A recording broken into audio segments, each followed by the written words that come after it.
amalan Rasulullah sallallahu alaihi wasallam pasca salat, apa yang beliau kerjakan?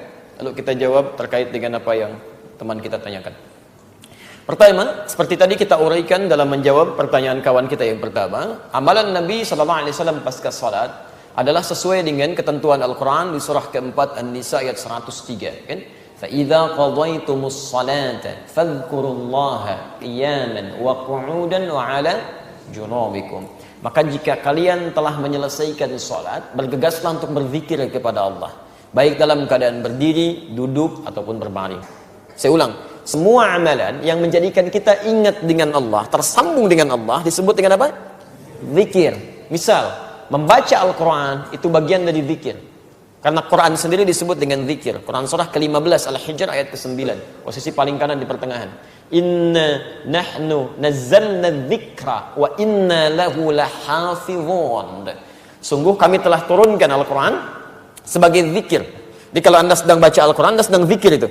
Ya, jelas di sini? Tayyib. Menghafal Quran itu bagian dari zikir.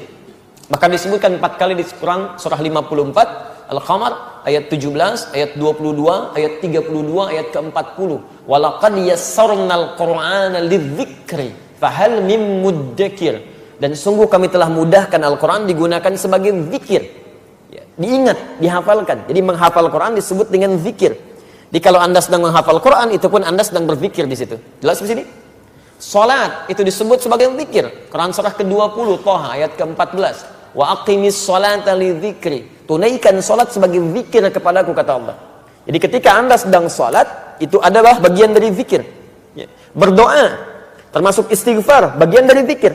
Ya, Quran surah kedua Al-Baqarah ayat 152, posisi paling kanan sebelah bawah. Saya belum tuliskan tadi.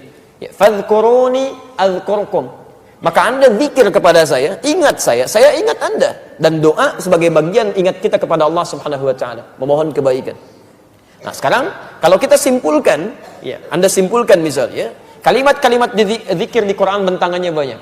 Ada baca Al-Quran, kalimat thayyibah, ada istighfar, ada doa, ada salat, ada menghafal Quran, termasuk saat Anda ikut ta'lim, Anda sedang zikir.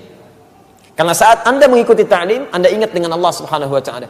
Ya. Makanya mohon maaf ya, ta'lim yang baik itu bukan hanya mengajarkan materi yang Anda ketahui, bukan itu yang diinginkan.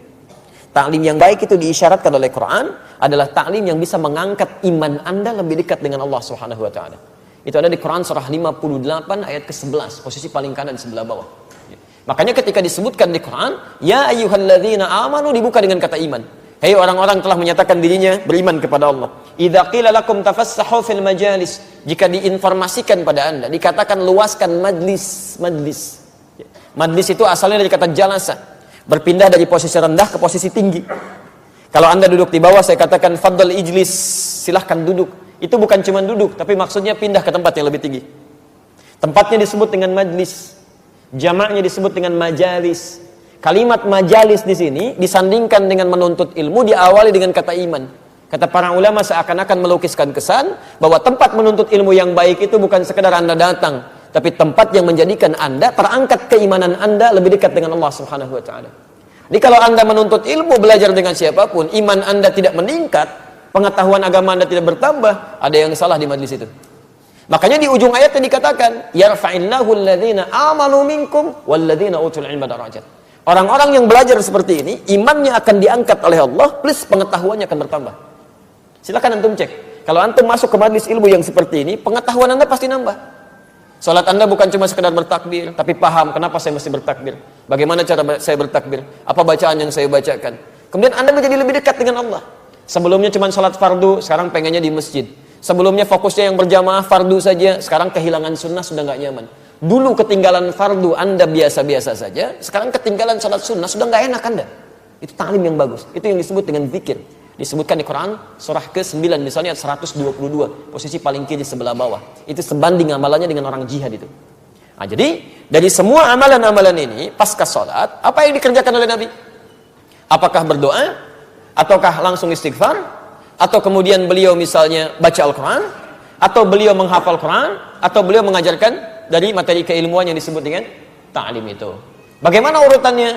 Ditafsir di hadis-hadis ini.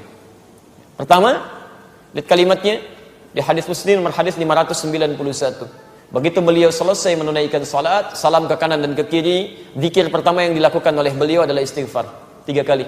Astaghfirullahaladzim, astaghfirullahaladzim, astaghfirullahaladzim. Dan menyambungkan Allahumma antas salam wa minkas salam tabarakta ya dzal jalali wal ikram. Selanjutnya di hadis Muslim nomor hadis 593, la ilaha illallah lahu la syarika lah, lahul mulku wa lahul hamdu wa huwa ala kulli syai'in qadir. Selanjutnya di hadis riwayat Muslim nomor hadis 597, Anda mulai bacakan subhanallah, subhanallah, subhanallah 33 kali, alhamdulillah, alhamdulillah, alhamdulillah 33 kali, Allahu akbar, Allahu akbar, Allahu akbar 33 kali. Selanjutnya Anda bisa bacakan ayat kursi, ya. Ayat kursi Al-Baqarah 255, posisi paling kiri di pertengahan. Allahu la ilaha illa huwal hayyul qayyum. Selanjutnya Anda bacakan surah Al-Ikhlas, ya, kemudian Al-Falaq, kemudian An-Nas. Setelah itu Anda berdoa kepada Allah Subhanahu wa taala. Doanya bahkan langsung disebutkan dan kami tuliskan. Ya, ada di Ibnu Majah nomor hadis 925. Yang Al-Ikhlas, Al-Falaq, An-Nas di Abu Daud nomor hadis 1523, yang Ibnu Majah nomor hadis 925 itu doa Nabi yang dilakukan setelah selesai zikir yang tadi itu.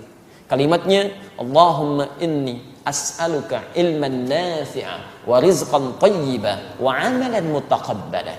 Ya Allah, saya sangat berharap ya Allah, semoga Engkau berikan kepada hamba ilmu yang bermanfaat, rizki yang baik ya Allah, yang berkah, dan mohon jadikan amal-amal hamba yang telah hamba kerjakan diterima olehmu ya Rabbal Alamin.